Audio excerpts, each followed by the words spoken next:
Buenas noches y bienvenidos un sábado más a La Dichosa Palabra, una dichosa que trasnocha y a partir de hoy se coloca en un nuevo horario de 9 a 10 de la noche.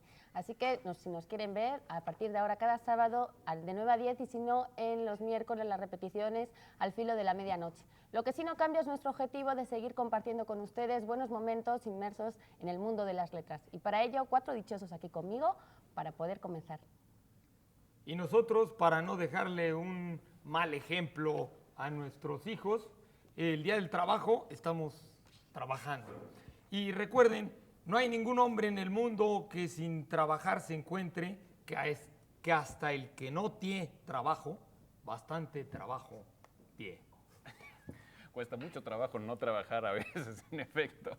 Bueno, pues tarde o temprano, ha dejado de ser solo una frase desde que José Emilio Pacheco, el poeta, reunió su obra poética en un volumen que lleva este título, Tarde o Temprano. Y ya sea tarde o temprano, es una dicha estar aquí con ustedes en La Dichosa Palabra. Buenas noches, soy Pablo Boullosa. Decía en la canción última Miguel Hernández, pintada no vacía, pintada está mi casa del color de las grandes pasiones y desgracias. Regresará del llanto a donde fue llevada con su desierta mesa, con su ruinosa cama. Y terminaba diciendo, el odio se amortigua detrás de la ventana, será la garra suave, dejadme la esperanza.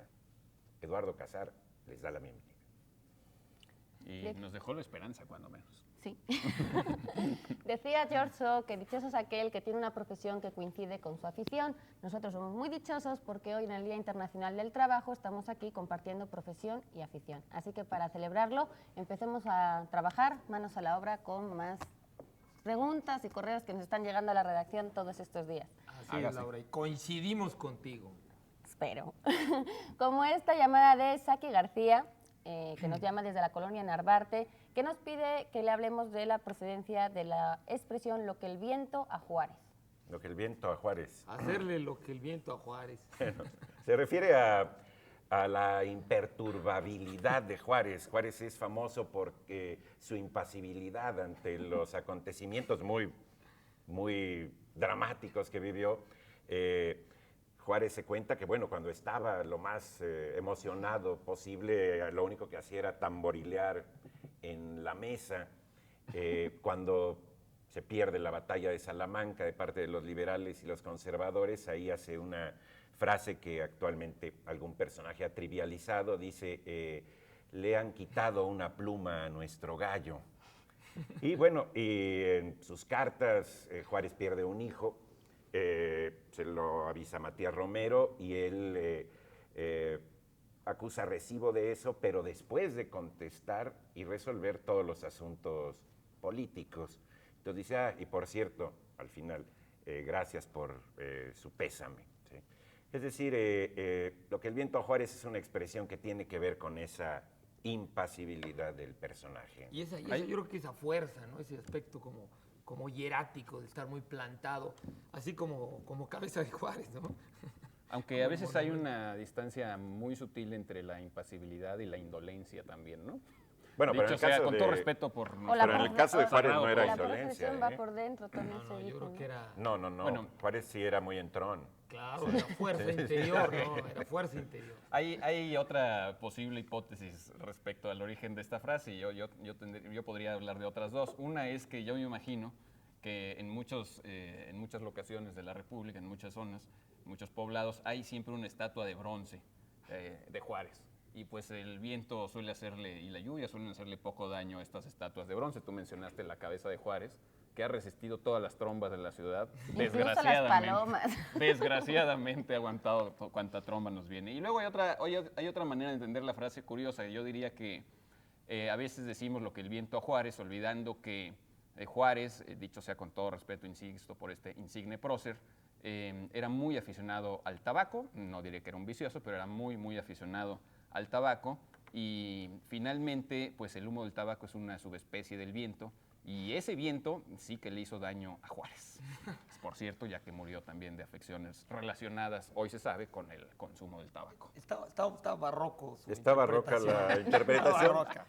Pero es sugerente. Sí, Lo sí, bonito de las frases, porque esas frases realmente hay que yo insisto, hay que incluso inventarles explicaciones. Estas son, las que yo Sí, dije son porque las dos nacen totalmente inventadas. Totalmente del pueblo, ¿no? Está bien. Sí, la mía también.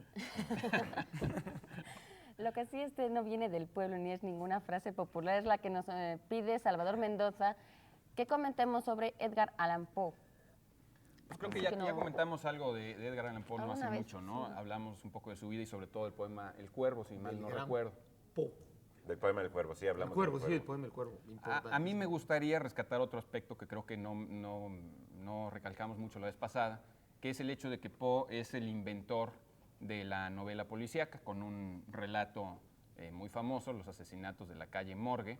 Y no solo es el inventor de un género literario, sino, dice Borges, y dice bien, es también el inventor de un nuevo tipo de lector de novela policíaca, que es un lector desconfiado, que antes no existía. Incluso Borges pone un ejemplo muy curioso, cita cómo leería, imagina cómo leería un lector de novelas policíacas El Quijote, ¿no? Que comienza en un lugar de la Mancha, de cuyo nombre no quiero acordarme. Y un lector de novelas policíacas inmediatamente se diría, bueno, ¿por qué este narrador no quiere Misterio. acordarse de ese lugar? Seguramente es el asesino, el culpable, tiene algo que ver, sabe algo que no nos quiere decir, etcétera. Entonces, esa curiosidad es patente. Y cuando digo que inventó también la novela policíaca, es que la inventó con todos los lugares comunes del género, como el detective, que es más sagaz que el cuerpo de policía normal, que las cosas que son evidentes en un principio, pues esconden algo más interesante detrás, es decir, todos los lugares comunes de la novela policíaca. Y recordar que a veces los escritores mexicanos que escriben novela policíaca se enfrentan siempre a un problema común, que es cómo hacer verosímil un detective en una sociedad como la mexicana, cómo hacer verosímil un proceso mental en una sociedad como la nuestra, tan viciada por la corrupción.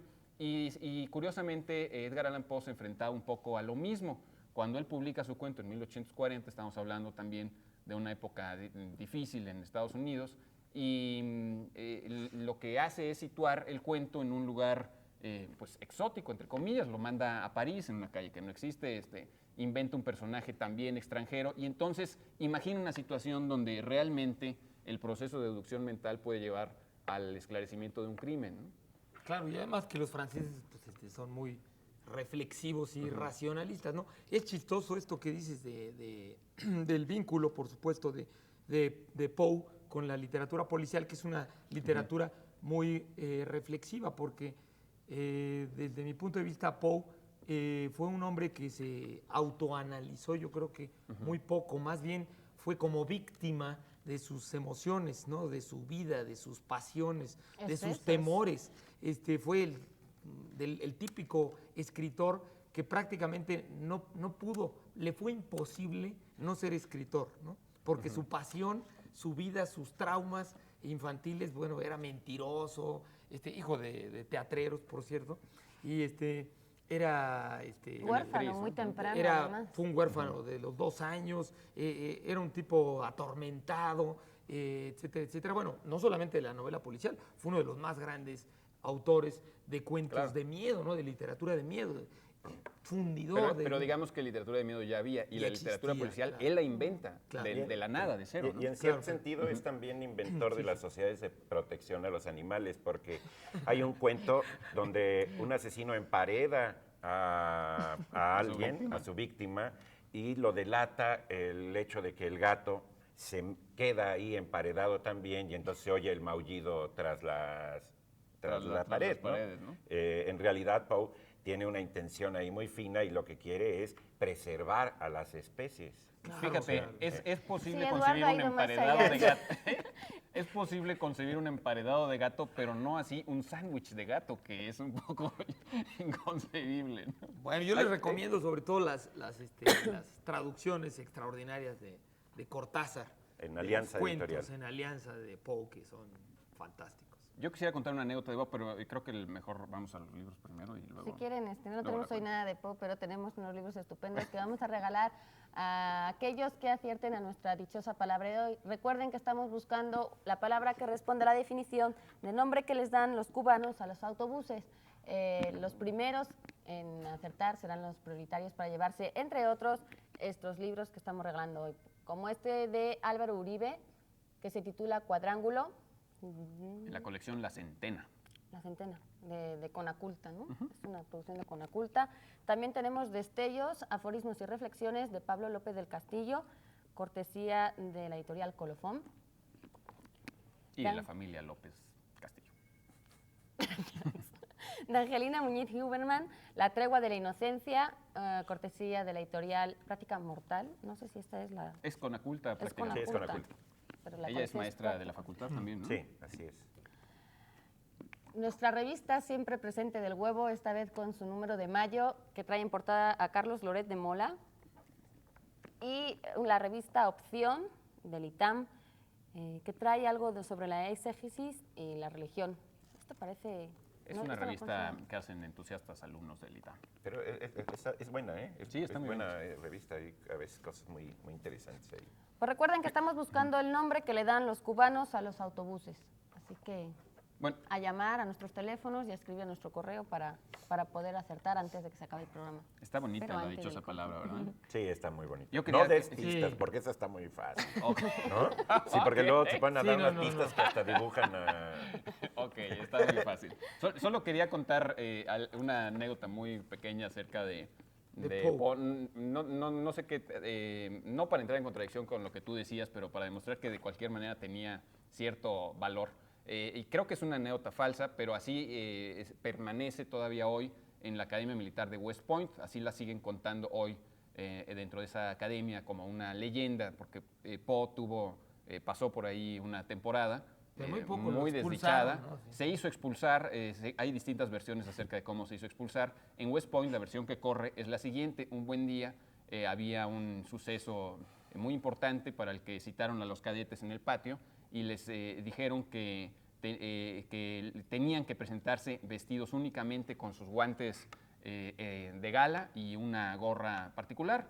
Y Edgar Allan Poe tomó esto de manera absolutamente literal, se presentó desnudo a la mitad del patio con el fusil recargado sobre la piel desnuda de su hombro, eso sí, con sus guantes y la gorra que habían pedido que se portase para dicha ocasión, después de lo cual fue expulsado, claro. Lo que es el alcohol, ¿verdad? E ingresado en un club de esos de encuerados gratuitamente. Muy bien, pues ha llegado el momento de irnos al corte, pero antes de irnos al corte le preguntamos a Denise Merker que qué les hace más falta a los mexicanos, que si leer o trabajar. Vamos a ver qué nos responde. Sin lugar a dudas me hubiera gustado vivir en México entre los años 1915 y 1930. Me hubiera gustado asistir al final de la Revolución Mexicana y al inicio, digamos, de la posrevolución, no tanto por el tema del enfrentamiento y de la guerra, sino que me hubiera gustado todo lo que desencadenó a nivel de la cultura, a nivel de las ideas, a nivel incluso de la política. Creo que hubiera sido el periodo en el que a mí me hubiera gustado estar ahí, presenciar.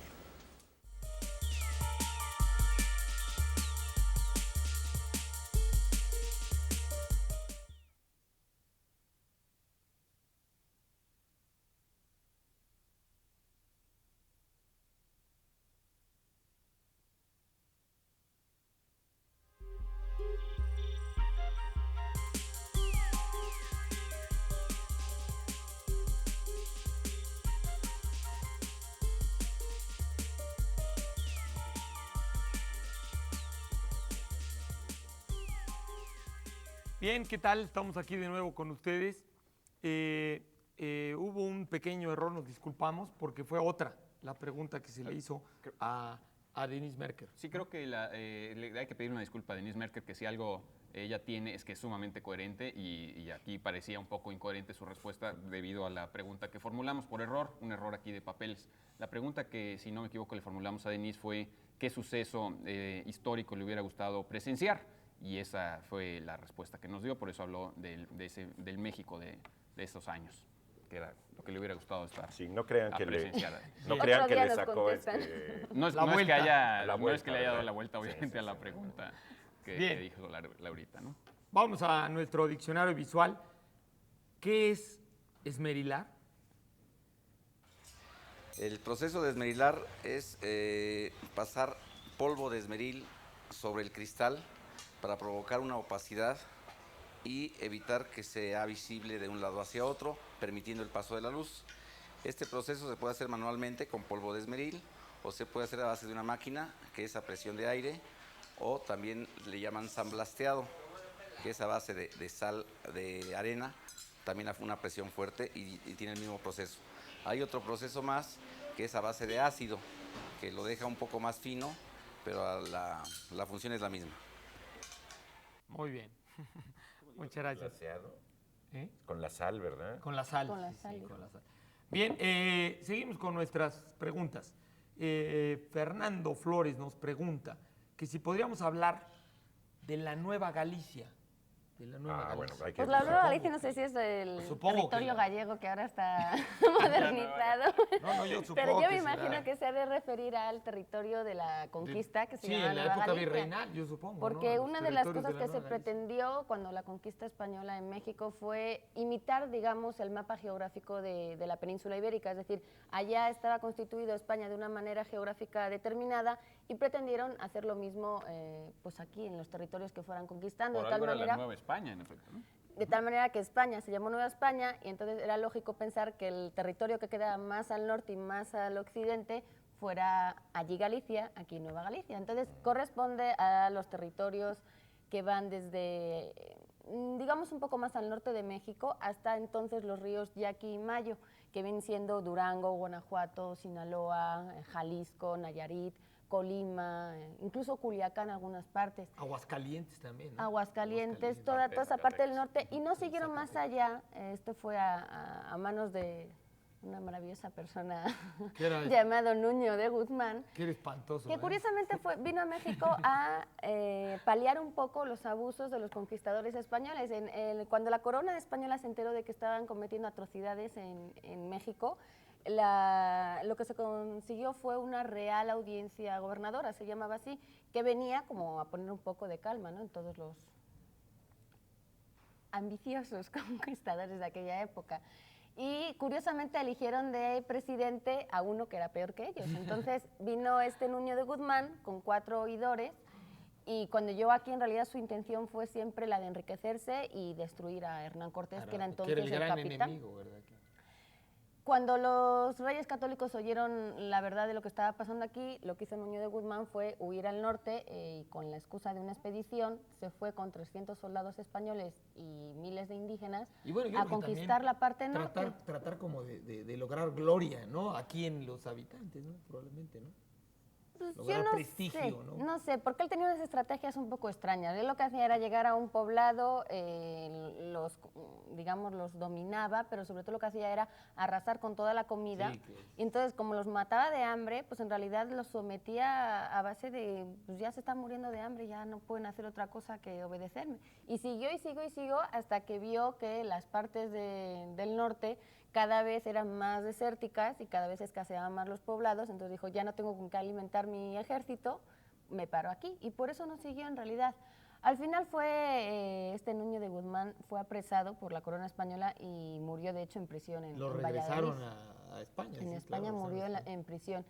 Y pues realmente sí cometió muchas atrocidades contra los tarascos, los chichimecas, todos los pueblos indígenas de aquella Los zona. caxcanes, ¿no? De Zacatecas. En Zacatecas se acuerdan mucho de todas las desmanes que hizo hay muchos cerros en Zacatecas donde dicen que se refugiaban los indios y casi se Y además él suicidaban estaba representado siempre por los indígenas como una serpiente encima de un caballo.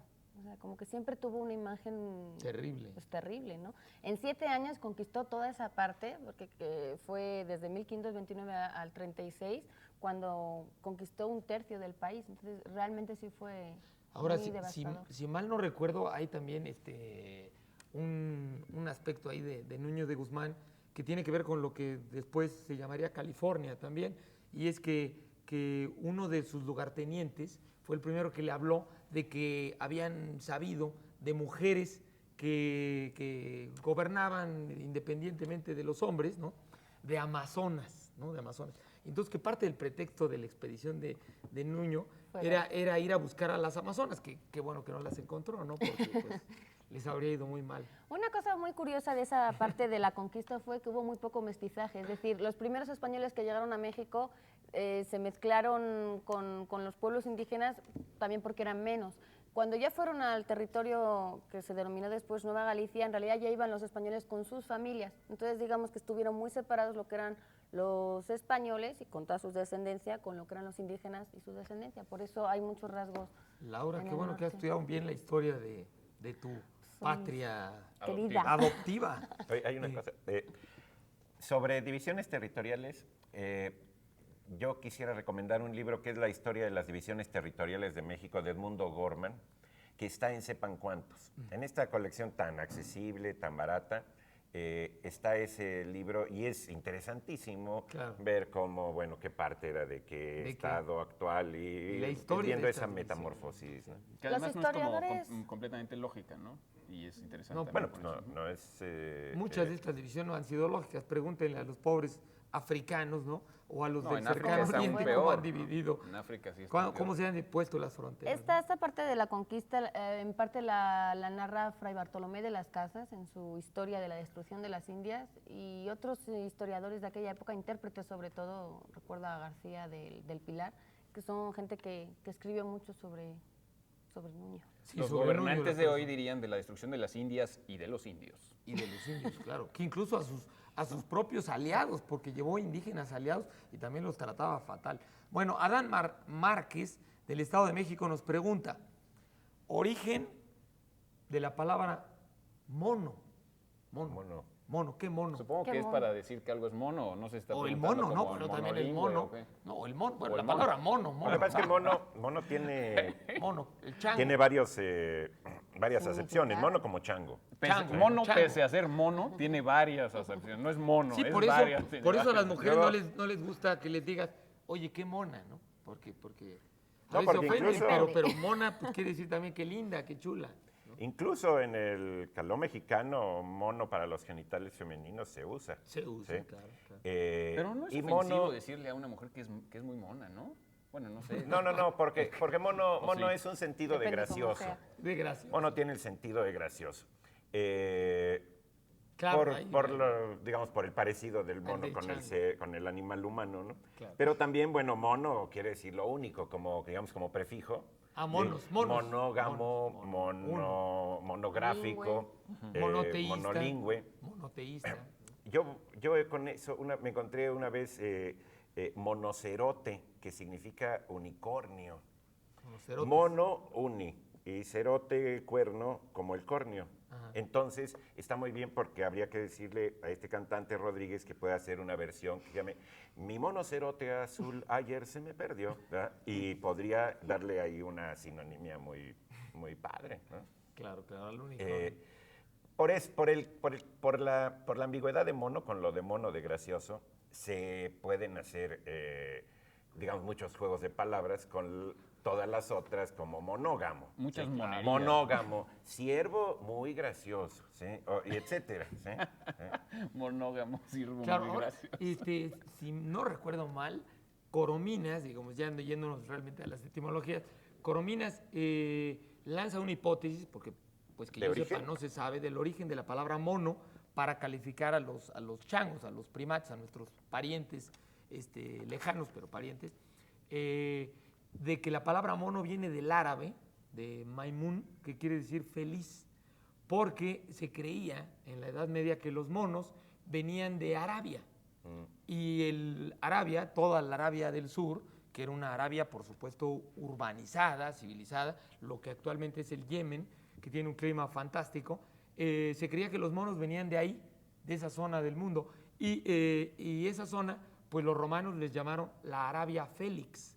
Y entonces, como en árabe es Maimun, de ahí se deformó a mono. Pero eso iría un poco en contra del el otro significado de mono, que es el del síndrome de abstinencia de la droga, ¿no? El tener Es que en mono, España les llaman así cuando estás...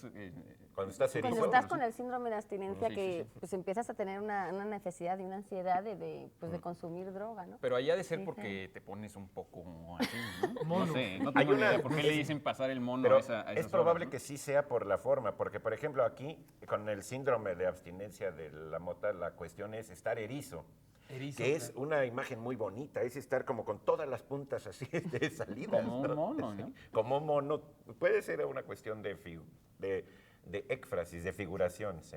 Puede ser. Bien, tenemos como siempre una pregunta especial y un obsequio especial.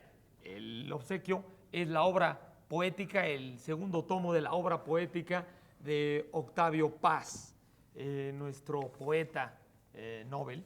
Publicado por el Fondo de Cultura Publicado Económica, por el muy Fondo de Cultura Económica. Y Círculo de Lectores de España. Acá y está la el pregunta. Círculo de Lectores de España. La pregunta que nos tienen que contestar el que se quiera Aspire a sacar ello. y aspire a obtener y tener en su biblioteca, bueno, más bien a leerlo, ¿no? Por supuesto, este libro. es Ya, el de- ya, si no queda Sí, más no, no, pues remedio, ya. dices, ok. Ese es que nos digan cómo se llama este poema de Octavio Paz, que está dividido en 4 partes. Es un poema que tiene que ver con los personajes de Stendhal y de Bueno, Dostoyevsky. no tiene que ver con los personajes, los menciona. Los menciona, por y supuesto, tiene que ver con... con la Escuela Nacional Preparatoria, ¿no? Con la eso Escuela sí. Nacional Preparatoria. Y con el Zócalo un poquito. Y los versos finales, observa a su mujer dormida y la llama la fuente de la noche. No, la llama nada más Fuente en la Noche, perdón. Sí. Fuente en la noche. Sí. Y Fuente seguro la fuente. aparece en la obra A ver. poética. Escríbanos a ver quién sabe, conoce este poema de Octavio Paz. Ya Que digo, está muchos incluido tips. en esas mismas. Muchos Por tips, supuesto, ¿eh? en estas ya son ¿Eh? Muchos sí, tips, No, esos no, son no, muchos sí, ya. tips. Demasiados Ya tips, les tú dices, mandamos. Faltan demasiados solo tips. media hora para que acierten. Tú dices Demasiado. que fueron demasiados tips, Eduardo.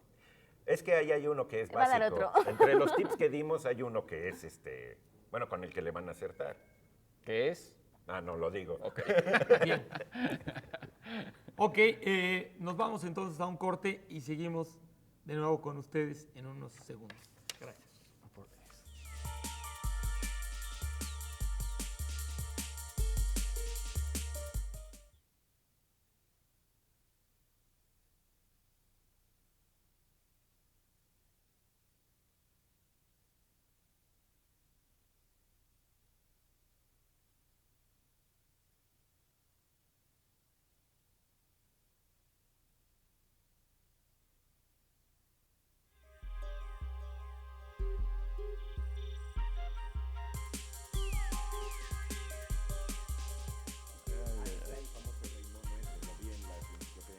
No, pero no solamente, es uno de los libros más extraordinarios. Bueno, pues seguimos aquí en tiempo presente, en la dichosa palabra, transmitiendo en directo para ustedes. Antes de dar lugar a la siguiente pregunta, vamos a recordarles que en este momento del programa solemos, a partir de esta nueva temporada, presentarles algún correo, alguna llamada telefónica que nos ha entrado contándonos algo acerca de una expresión propia del lugar de ustedes, de alguna región de la República o de alguna clase social. Resulta que nos escribió, y claro, los invito a escribirnos con este tipo de modismos o de idiolectos o como quieran ustedes llamarles. Nos escribió el señor Luis Octavio Ortiz Mesa y nos dice que en la laguna, seguramente habla de la superficie de la laguna, no creo que abajo, porque dicen que los muertos no fuman debajo del agua. En la laguna, en la zona de la laguna, ya en serio, existe un dicho que es el siguiente: te falló como a Sarabia. Desde luego no hace alusión a Antonio Sarabia, el novelista mexicano, autor de Amarilis y de otras novelas, sino a otro Sarabia. Él dice que esta frase, que se usa comúnmente, te falló como a Sarabia, tiene su origen en un aviador lagunero, nacido en Ciudad Lerdo, llamado Francisco Sarabia, poseedor de varios récords de vuelos directos sin escalas de la Ciudad de México a distintos destinos, y en un vuelo a Nueva York, en el que rompió el récord, por el tiempo breve que hizo volando en aquella época, pues cuando ya venía de regreso se cayó con todo y avión y no sobrevivió, por cierto, en el río Potomac. La frase hace referencia a haber hecho, ya cumplido, atinado en lo más difícil y fallar en lo más fácil, algo que a veces es como muy característico de nuestra manera de ser en México, dicen. Como quiera que sea, pues espero que aquí no nos falle como a Sarabia, aunque ya nos falló hace unos minutos con la pregunta de Denise, fácilmente nos falló como a Sarabia en lo más fácil y suponiendo que le hayamos atinado en lo más difícil, claro. Hay muchas preguntas de ustedes. Pablo, ¿me permite más comentar una cosa, como una recomendación, porque es una cosa maravillosa? Y ahorita me recordaba Eduardo, ¿En el corte? exactamente en el corte, de uno de los libros más extraordinarios de la literatura oriental, que se llama Las aventuras del rey mono. Está publicada en español por Ciruela en varios tomos y es prácticamente una enciclopedia cultural de China. Digo, tiene aspectos del taoísmo, de la mitología. Es increíble, digo, verdaderamente uno se sumerge en la historia china con ese libro increíble que se llama Aventuras del Rey Mono. Y bueno, pues si ya vamos a entrar en recomendaciones con la palabra mono, yo quiero recomendar el mono gramático que también viene en este libro de Octavio Paz. El epígrafe del mono gramático además nos recuerda que para los hindús el inventor de la gramática fue precisamente un mono, un rey mono. Oye, hay otra acepción de mono que es el overol. El overol. ¿Verdad? Sí. ¿Eso es español? Pero yo pensé que aquí no se utilizaba. Porque ¿se acuerdan de cuando los zapatistas que llegaban los monos blancos? Claro. Se refería a los que traían los overoles. El overol blanco. Sí, el mono de trabajo, el de obrero sobre todo, es azul sobre todo allá. Y Pero yo se creo que llama es mono. mono, Se llama pero se llama mono porque es de una pieza. Ah, bueno, Ah, claro. puede ser. Es de una pieza completa, ¿no? Ajá. Un monopantalón. Pantalón con peto. Monotraje. Monotraje. Así es que yo que aspiro a ser un hombre de una sola pieza, pues me pueden decir que soy muy mono, cuando lo logre, claro. Bueno, nos preguntan, llamó ahorita el doctor Víctor Velarde, que sí es correcto que William Shakespeare y Cervantes se murieron en el mismo año, no solo en el mismo año, en la misma fecha, pero de no hecho en no. el mismo día. Pero de La hecho misma no. fecha sí, pero no en el mismo día. Esto se debe a una Sí, diferencia Pero eso en los fue calendarios de el Inglaterra calendario. y de- Alguna vez lo y de comentamos, sí, es España. que había un desfase en el calendario de Inglaterra con el calendario de Europa. Por las guerras de religión, el Papa había hecho una reforma calendárica, el Papa Gregorio, y entonces los ingleses no aceptaron esta reforma y entonces quedaron desfasados. Realmente en el mismo día, diríamos, concreto no murieron, pero sí murieron en la misma fecha, porque la diferencia Claro. fue la que hizo que Un pareciera. 23 de abril de 1500, no sé qué. 1616 y también fue la fecha de muerte del Inca Garcilaso de la Vega. De la Vega. ¿No? Sí. Ahí estás. Ha de haber sido un pacto suicida, ¿no?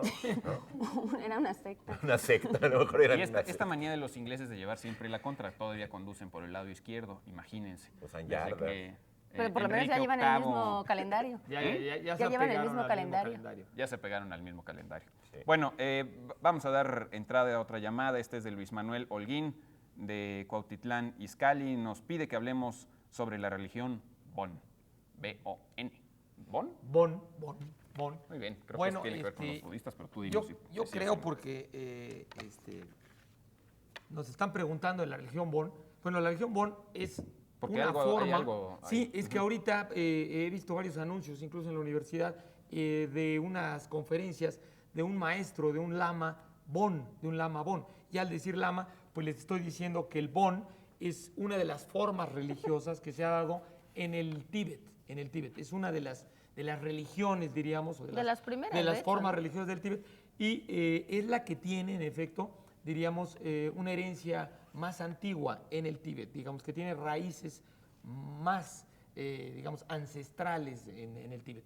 De hecho, el Tíbet, diríamos, se transformó al entrar en contacto realmente con la civilización de la India y con China, fundamentalmente a partir del siglo VII. O sea, fue cuando se empezó a acelerar el contacto entre el Tíbet, que es este techo del mundo, ¿no? De este techo del mundo asiático, porque pues aquí es Bolivia, en América. Cuando llegaron los hindús, llegó ahí una serie de monjes, lamas, budistas, Padmasambhava, que ahora lo adoran mucho, lo quieren mucho los budistas tibetanos, y que fue prácticamente el que influyó sobre un rey del Tíbet para que el Tíbet empezara a entrar en el budismo.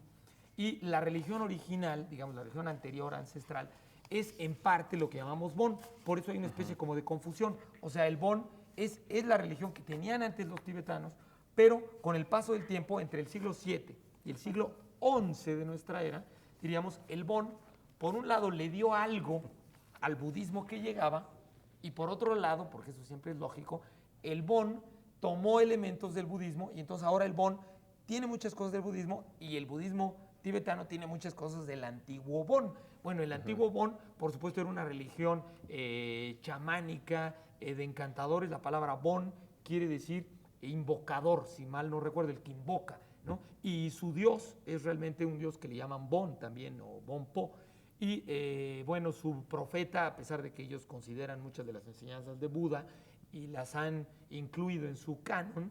Sin embargo, los Bond fundamentalmente siguen las enseñanzas de un personaje semi-legendario, semi-histórico, Shenrab Miwo, que muchos identifican con Lao Tse, pero parece ser que este personaje como que reencarnó en el siglo VII, más o menos el siglo VIII, después de Padmasambhava.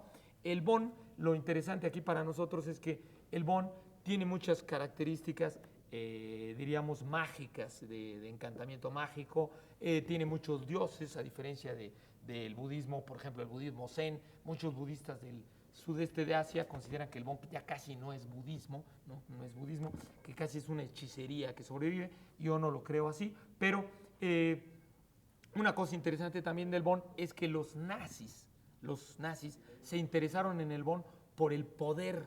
Pero ya había mágico. desaparecido, ¿no? No, para nada. Los nazis mandaron varias expediciones en 1942-43 con un señor Schaffer, justamente, y fueron de las primeras expediciones occidentales que reportaron, de hecho, a pesar de que nos caen gordísimos los reportes, de que reportaron sobre la vida en el Tíbet, midieron a los tibetanos, etc. ¿Y está activo el Bond? El Bond está totalmente activo. De hecho, en el Tíbet se puede identificar que el budismo es el budismo que todos conocemos del Tíbet, es el budismo del Dalai Lama, el de los llamados gorros amarillos. Hay otro budismo mixto, que es un budismo, digamos, medio erótico, que es el budismo de los gorros rojos, y los del Bond se llaman gorros negros, que incluso sabíamos que antes hacían sacrificios humanos, ¿no? Qué bonito eso, ¿no? El de los gorros rojos es erótico. Hasta parece anuncio de... está bonito. Está bonito, Sí. ¿verdad? Ahora ya sabemos por qué a las personas que viven de acuerdo con esta religión se les llama bon vivants. No es cierto. Aquí, Bueno, aquí lo que tenemos... un bon vivant no la tiene nada que ver supervivencia con de el bon. eso, Aclaremos acá eso. en América Latina es el Bond latinoamericano. El bon latinoamericano. Sí, ¿qué es? Cortázar, García Márquez. Le falta una O a tu bon. Ah, qué caray. Y son muy temidos. Tienen Pues los sí. gorros negros. Los gorros negros hoy dicen que son de piel de chivo, pero antiguamente eran de la piel de ellos. Cuando se moría un sacerdote Bond, lo hacían gorros y se ponían el gorro de la piel del Y la maestro. gente le temía, ¿no? De hecho, en México guardamos cierto desprecio aún por los gorrones, ¿no? No tiene nada que ver, perdonen ustedes, estoy poco gracioso hoy. Creo No, que tengo que es- empezar a regalar los libros que tocan. Es por en lo de lo fragmento. mono. No ha llegado la solución a la pregunta que hicimos acerca del poema de Octavio Paz. Si ya llegó, mándenmela. Sí, pase, ya llegó para que digamos quién es el ganador, porque ya estaba tardando mucho y no estaba tan difícil, ya Gracias. que, como Eduardo Casar bien dijo, dimos demasiadas pistas. Obviamente se trata del Nocturno de San Ildefonso. Y Esa era la respuesta nos la mandó Óscar Jiménez Luna, de Durango. Me da mucho gusto que Qué padre. vaya a tener que venir, trasladarse aquí a la Ciudad de México. A ver, Le va a salir un poco más No se costoso vale el pasaje que renunciar. el libro. No se vale No, renunciar. creo que hay una manera de hacértelo llegar ya en serio, Óscar. Y bueno, qué bueno que te llevaste. Aquí está tu dirección, te lo vamos a mandar por correo seguramente. Óscar Jiménez Luna, de Durango, felicidades por saber algo acerca del Nocturno de San Ildefonso de Octavio Paz, en el que menciona a Alyosha Karamazov y al protagonista de Rojo y Negro, Julián Soler. Ahora sí, los libros de este bloque, para que ustedes nos sigan llamando y nos digan cómo le dicen los cubanos a los autobuses. Primero que nada tenemos este manual de edición crítica de textos literarios de Ana Elena Díaz Alejo, una cortesía de la UNAM, en concreto del Instituto de Investigaciones Filológicas, que nos ha hecho llegar muy buenos libros, muy prácticos, como ese manual de edición de textos literarios. Este curioso libro de Silvia Huivo, no sé si pronuncio bien su apellido, se llama Elena y Victorina en Soy Americana porque nací en México. Muy bueno, ¿eh? Está curioso, Muy buen sí, libro, está está muy curioso, bueno, sí, sí. muy simpático, ¿eh? Y Muy le va a simpático. gustar. Oyó el programa y nos lo mandó. Sí, sí, mi esposa lo leyó y lo recomienda muchísimo. Sí. Qué bueno que lo estamos regalando en lo que parece que es el primer programa que saldrá ya para nuestros paisanos. No sé si me equivoco en ese dato o no. Ojalá que sí. Ojalá que no, quiero decir. Ojalá. Obras maestras del Jean-Paul Getty Museum, artes decorativas, una cortesía de la librería y cafetería El Parnaso de Coyoacán, un lugar estupendo para comprar libros y visitarlo. También tenemos ejemplares de la revista Ciencia y Desarrollo. En particular, en este viene el suplemento Helix, un universo lleno de sorpresas. Es algo de ciencia para niños, nunca se es suficientemente grande como para empezar a aprender algo acerca de la ciencia. Y también, aunque no tengo ejemplares, vamos a estar obsequiando también ejemplares de la estupenda revista Incipit, una revista que hacen unos jóvenes aventureros muy, muy bien hecha, con estupendos artículos. Creo que en este número viene un artículo de Sergio Pitol, ni más ni menos. ¿Tengo tiempo? Esta pregunta no es muy rapidita, Pues no, nada hay muy rapidito, pero pues a ver, díganme, ¿cuál es el origen de Yankee? A ver si es tan rapidita. La palabra Yankee. ¿Está muy lenta? No, está Bueno, si nos rápida, tardamos, pues vamos Es a el habitante de Nueva Inglaterra. El antiguo habitante de sí. Inglaterra. Antiguo habitante. ¿Y Es que su tocó origen? Q, por cierto. Pero ¿cuáles serían las acepciones, las ¿Los teorías posibles de dónde orígenes? viene? Bueno, bueno, unos que dicen que era sí. de que a los que tenían origen inglés despreciaban a los holandeses y les decían Juan Queso. Y entonces les decían Sí. a los holandeses Yancas. Yancas. Otra teoría es que los indios de la zona de Canadá los empezaron a tratar y los llamaban a los ingleses, en lugar de llamarlos anglés, lo deformaron en Yankee, y que ahí venía de Yankee. Y que Hay decir otras que opciones también. se les llamaba así a los en la guerra de secesión de Estados Unidos, Por a los supuesto, del norte. ahí se volvió famoso por la canción de Yankee Doodle, ¿no? La canción de Yankee Doodle, esa canción. Bueno, no entiendo por qué me dicen que cambie la pregunta, no sé qué quieren decir con que cambie la pregunta, pero yo quiero aclarar algo más acerca de esto de los yanquis. También dicen que el diminutivo de Juan, o de que Es un nombre Yankee, común, John. es Yankee, Yankee. y de ahí podría venir. Y también señalar una cosa curiosa, los ingleses y los holandeses tuvieron distintos conflictos en distintos momentos de la historia. Hay que recordar la guerra de los Boers, hay que recordar incluso que el mismo Nueva York se hizo inglés porque parte de una negociación de su lucha de los ingleses con los holandeses acabó siendo repartido que, los ingleses se quedaron en Nueva York, que no tenía tanta importancia, y los holandeses, que habían vencido en la negociación, se quedaron con otros puertos en aquel entonces más importantes del sudeste ¿Y no asiático. es un poco despectivo, Yankee? Sí, ¿O ¿cómo es no? de No, estadounidense? pero es como la Guerra chilango. Fría, ¿no? Es- Desde la es Guerra de- Fría se volvió, digamos, No, civil, típico en ¿no? todos los países, los letreros de Yankees Go Home, ¿no? Es despectivo y no, yo creo que pasa un Depende poco cómo se diga. como lo que hemos hecho los chilangos con el chilango, que en un principio era despectivo, los yanquis también en un principio era despectivo, pero después pasa a ser motivo de orgullo, ¿no? Es decir, Hasta ahora... hay un equipo de fútbol. En New Por York. supuesto. Yankee. Y aquí, pues, muchos nos reconocemos chilangos de todo corazón sin ningún inconveniente, aunque haya comenzado como algo despectivo. Bueno. Ok, ahora sí vamos con Eugenio Toussaint, porque luego me hago bolas con los hermanos. Es Eugenio Toussaint. Le preguntamos a Eugenio Toussaint, que tuvo la cortesía de atender nuestra pregunta, por qué algunas personas tienen el don de hacer buena música. Y esta es la respuesta de Eugenio Toussaint.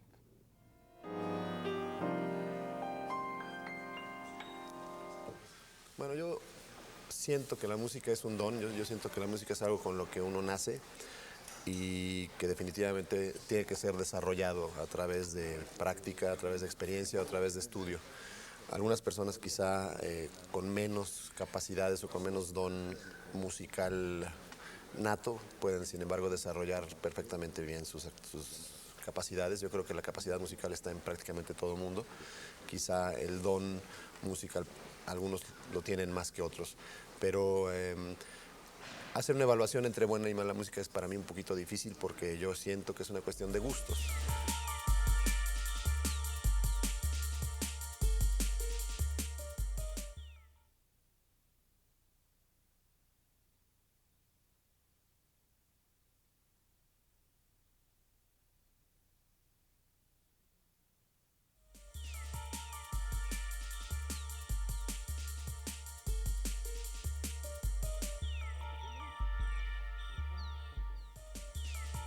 Regresamos aquí a la muy mona palabra. Intentamos responder a sus preguntas y ya les planteamos una pregunta, ¿cómo se les llama a los autobuses en Cuba? Para quien responda también tenemos unos pases para una obra de teatro del grupo Tlacuache en el Teatro Helénico. La obra se llama Mejor Jugamos, es una obra que propone una opción inteligente de diversión para los niños, está bien para que les suba el nivel a los niños, 2 pases dobles para el domingo 2 de mayo y 3 pases dobles para el domingo 9 de mayo. Vamos con preguntas sencillitas. Aquí hay una muy sencilla y concretita de Sofía Amundsen, que si hablamos de Jean Piaget. Así de concretita. Órale, sí, Bueno, sí. no sé, si es pregunta, En pues frío. no hemos hablado de Jean No, Piaget, no, no. estamos Ahora hablando. hablamos. Ahora Venga, hablamos. La pregunta está muy bien por el Día del Niño, Claro, ¿no? sí. Fue el Día del Niño. Y hay que hablar de Piaget. los Sí, niños. Piaget tenía no se sabe sus muy bien cosas. A ver, cómo encasillar a Piaget, ¿no? Se puede decir que fue filósofo, fue malacólogo, fue... ¿Fue qué? Malacólogo. ¿Qué malacólogo? ¿qué Es malacólogo? el que se especializa en los moluscos. De hecho, sí. el principio de Al Jean principio Piaget su palabra carrera esa. era zoólogo. es curioso porque él empezó a escribir, con 10 años escribió un libro, estaba en un parque, estaba mirando un gorrión albino y le llamó la atención y entonces escribió sobre él. Lo mandó a una revista, se lo publicaron y el director de un museo de Historia Nacional de Ginebra le escribió para ofrecerle un puesto en el museo. Y cuando se enteró de que tenía 10 años, pues dijo, pues gracias, ya me entro de otros 10. Entonces, en realidad, a él lo que le interesaba y lo que empezó a estudiar en realidad fueron ciencias. Lo que pasa es que luego él empezó a especializarse un poco más en lo que era la filosofía, la psicología, La lógica, ¿no? el El psicoanálisis, y luego derivó un poco en pedagogía, porque lo que a él le empezó a interesar fueron en realidad los niños y cómo los niños iban aprendiendo, es decir, cómo se desarrollaba la inteligencia en Claro, el ser por eso, humano. como tú dices, o sea, su interés original tuvo que ver con la forma como conocemos, ¿no? La historia del La intención conocer y suya del más bien era lenguaje, ¿no? relacionar, fue algo menos bonito y romántico la idea. Él lo que quería relacionar era la biología con la filosofía, es decir, en qué parte se unían el conocimiento con nuestro cuerpo, el sistema nervioso, con lo que tenemos en la mente, ¿no? Y cómo se iba construyendo eso. Él decía que los niños desde que estaban en la cuna tenían sensaciones sensomotrices, es decir, tenían respuesta ante ciertas cosas, pero que la inteligencia no llegaba hasta que llegaba el lenguaje. Y Entonces, tenía razón, ¿no? Por supuesto, hemos comprobado, ¿no? Que tenía razón. depende de qué tipo de inteligencia, pero yo A sí veces creo sí. que antes sí había como unas respuestas sensoriales, adaptacionales, como lo Muchas quieras veces llamar, la inteligencia llega cuando se nos acaba el lenguaje o cuando guardamos silencio. cuando no tienen nada que decir. Sí, habría que ver qué entendemos por inteligencia, ¿no? Ese es el punto. Él, de hecho, tuvo 3 hijas con las que estudió, yo creo que desde que nacieron. Pobrecitas, Fueron ¿no? conejillos de indias totalmente. Y lo que pretendía era saber por qué los niños... Él estudió unos test de inteligencia que se estaban aplicando en París.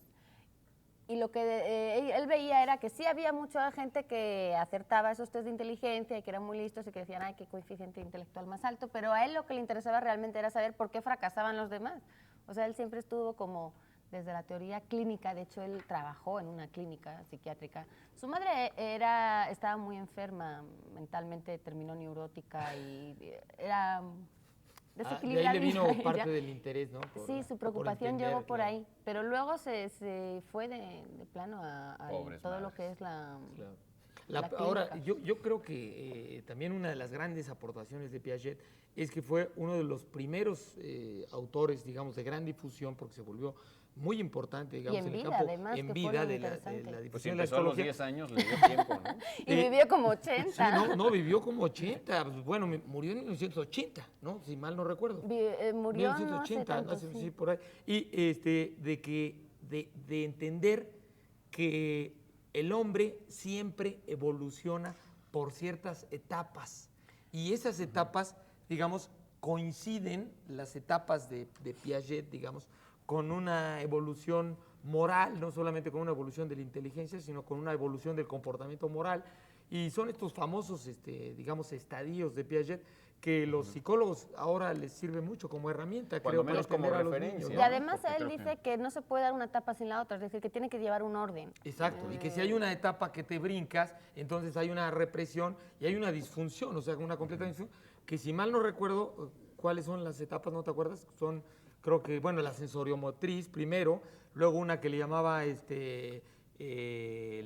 periodo de preconceptual, preoperacional, digo que me parecen como muy claras, preconcepto, preoperación, luego después intuitiva, preoperacional, luego operacional concreta y luego operacional formal, que es la de la razón lógica, ¿no? Y de hecho abrió un Matemática. camino en la pedagogía increíble, o sea, no tanto fue el empezar y el abrir de repente aquello que, pues, que no se había estudiado a fondo hasta entonces y que dejó una brecha increíble. ¿no? Claro, y Para ayudar todos a todos los manuales les ahora gusta. para los padres a entender que todo niño que entra a determinada edad tiene teóricamente que empezar a desarrollar ciertas habilidades de comprensión, de manejo, etcétera, que tiene que ver con su propia evolución interna, ¿no? Yo cuando estaba en mi etapa preoperacional, Cuando estás todavía con la cuando anestesia. estaba con la anestesia, lo que leí fue Naturaleza y métodos de la epistemología, que está en PAI 2. no, Ahí el planteamiento es muy interesante porque es cómo se van creando las estructuras mentales que no preexisten a la relación con el medio, sino en una interacción con el medio. Exacto. Y ahí lo interesante es el planteamiento de que esas estructuras de percepción se crean como estructuras y no como pequeños datos, sino por eso dentro de la cuestión epistemológica a Piaget se le plantea como estructuralista o se le clasifica dentro de otras clasificaciones que supongo que hay por su actividad, como dices tú, muy vasta, ¿no? Y sobre Desde todo lo el hacer moluscular hasta lo otro. un examen, una investigación muy clínica A ver. con los niños en las clínicas. Clínicas. Ahora le llaman clínicas hasta las escuelas de tenis, ¿verdad? Sí. Bueno, Luego como hay que ver dato- esa. como dato Bueno, que curioso- ya dé la respuesta. Ah. Se le llama... En Cuba, ¿cómo le dicen a los camiones de pasajeros? Sí, Pues está guagua. muy fácil, ¿no? Guagua. Sí. Las guaguas, las Guagua. guaguas. sí, No claro, quisiste las que guaguas. diéramos ni una sola pista. No, pues es que esa sí está fácil. No, las guaguas. Ahora, ¿a los niños se les dice guaguas en dónde? En otro país de América Latina. Bueno, si van Es la arriba del guaguita. camión, se les dice... no. No, no. No, en Sudamérica En se les Sudamérica dice se les guagua. dice guagua. Ah, en Chile se les dice guagua al niño. No al niño que necesariamente vaya Y en en camión. México a veces al perro se le dice guau guau, que no es lo mismo, pero se parece. Sí está mono El Pablo. Ya ves que su propósito desde la primera Lo palabra... logró. Es Lo que logró. yo creo que hoy sí vengo en mi periodo preoperacional, yo también. Oye, un dato curioso sobre Piaget es que fue el primer profesor que entró en la Sorbona, no siendo francés. El primero fue en el siglo XVI, Desiderio Erasmo, y el segundo fue él, siendo suizo, el que entró como catedrático en la Sorbona, que ya ves que son medio elitistas allá con los... Yo no sé, pero Oye, está dicen bien. que en la Sorbona chupan mucho, ¿verdad? Sí, por eso le dicen la Sorbona. Claro. Bueno, queremos saludar al público que está aquí en el estudio, porque aquí hay algunos del público Oye, que lo y hay están una tomando. mujer preciosa que yo he visto algunas otras veces. Ay, la Lupini. Tiene unas hojitas en la mano. Bueno, Está la también la mamá hay de mujeres Laura. muy guapas hoy, desde luego, y unos Señora, caballeros muy salude apuestos. para que vean que usted es la mamá de Laura. Buenas tardes. Qué Como bueno que decía vienes. Gandhi, hermoso es aquel que hace cosas hermosas. Entonces, fíjense nomás, qué buen elogio. Bueno, invitamos a todo nuestro teleauditorio a mandarnos sus correos, sus preguntas, sus dudas, sus comentarios. Y también los invitamos a visitar la página web www.canal22.org.mx diagonal La Dichosa Palabra. ¿Ya nos despedimos o todavía tenemos preguntas? Sí, sí, ya hemos se de nos acabó el despedirnos, tiempo, vemos la ya, próxima. ya tenemos Ya nos que vamos. irnos. Mayo, Estamos bienvenido. despedidos. Nos vemos el próximo sábado a las 9 de la 9 de noche. la noche. Recuerden nuestro nuevo horario, 9 de la noche. 9 de la sábado. noche, que estén muy bien.